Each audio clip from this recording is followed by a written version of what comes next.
துடைப்பம். இந்த துடைப்பத்தை பாருங்களேன், எதற்காக பயன்படுத்துகிறோம்? நமது வீடு அல்லது ஆலயம் இருக்கிறது என்று வைத்துக்கொள்வோம். ஆங்காங்கே குப்பைகள் சிதறி கிடக்கலாம். அந்த குப்பைகளை எல்லாம் நாமாக சென்று ஒவ்வொன்றாக பொறுக்கி எடுக்க முடியாது.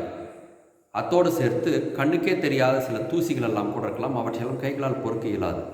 இந்த துடைப்பம் பாருங்களேன், எப்பேற்பட்ட ஒரு நல்ல காரியத்தை செய்கின்றது. நாம் கையில் மட்டும்தான் பிடித்திருக்கின்றோம். 8 திக்கிலும் இருக்கக்கூடிய எல்லா குப்பைகளையும் ஒன்று சேர்த்து ஒரு இடத்தில் வைக்கிறது.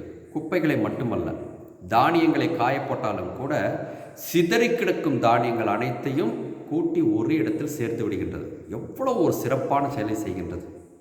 இன்றைய முதல் வாசகத்தில் கடவுள் இப்பேற்பட்ட ஒரு செய்தியைத்தான் சொல்கின்றார். உங்கள் எல்லாரையும் நான் கூட்டிச் சேர்க்கப் போகின்றேன். இனிமேல் நீங்கள் எகிப்து என்ற ஒரு இடத்திலிருந்து வாக்களிக்கப்பட்ட பூமிக்கு வந்த ஜனங்கள் என்று இனிமேல் நீங்கள் சொல்ல வேண்டாம். ஏனென்று கேட்டால் அது ஒரு காலத்தில் நடந்தது. ஆனால் இப்பொழுது நீங்கள் 8 திக்கும் சிதறி கிடக்கிறீர்கள். ஆகவே 8 திக்கிலும் இருந்து எல்லாரையும் கூட்டிச் சேர்த்து வாக்களிக்கப்பட்ட பூமியில் வைக்கப் போகின்றேன். ஆகவே உங்களை கூட்டிச் சேர்க்கும் தெய்வமாக நான் இருக்கப் போகின்றேன் என்ற ஒரு வாக்குறுதியை இன்றைய நாளில் ஆண்டவர் செய்கின்றார். அந்த கூட்டிச் சேர்க்கும் தெய்வம் யார் என்று கேட்டால் 25ஆம் தேதி பிறக்கப் போகின்ற ஆண்டவராகி இயேசு கிறிஸ்து. எப்படி அவர் இந்த வேலையை செய்தார் என்று தானே கேட்கிறீர்கள். அவர் பிறந்த பொழுது 3 ஞானிகள் வந்து பார்த்தார்கள். அவர்கள் 3 பேருமே ஒரே இடத்திலிருந்து வந்தவர்களா என்றால் இல்லை, வெவ்வேறு திசையிலிருந்து வந்து சேர்ந்தவர்கள். அதே போல் ஆண்டவர் இயேசு கிறிஸ்துவை சந்திப்பதற்கு பலதரப்பட்ட ஜனங்கள் வந்து சேர்ந்தார்கள்.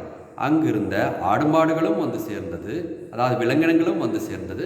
அங்கிருந்த அவற்றை மேய்த்து கொண்டிருந்த மனிதர்களும் வந்து சேர்ந்தார்கள். அதே போல சூசை தந்தையும் அன்னை மரியாளும் இயேசு கிறிஸ்துவும் பல்வேறுபட்ட நாடுகளுக்கு தப்பியோடிய பொழுது அவர்கள் எல்லா மொழி பேசும் எல்லா இன மக்களையும் அவர்கள் சந்தித்தார்கள் என்பதை பார்க்கின்றோம்.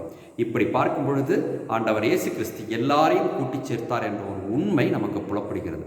நம் ஆண்டவர் எப்பொழுதுமே எல்லோரையும் கூட்டிச் சேர்த்து ஆண்டவரிடம் கொண்டு போய் சேர்க்கக்கூடிய தெய்வம் என்பதை இந்த நாள் தயாரிப்பாக வைத்துக் கொள்வோம்.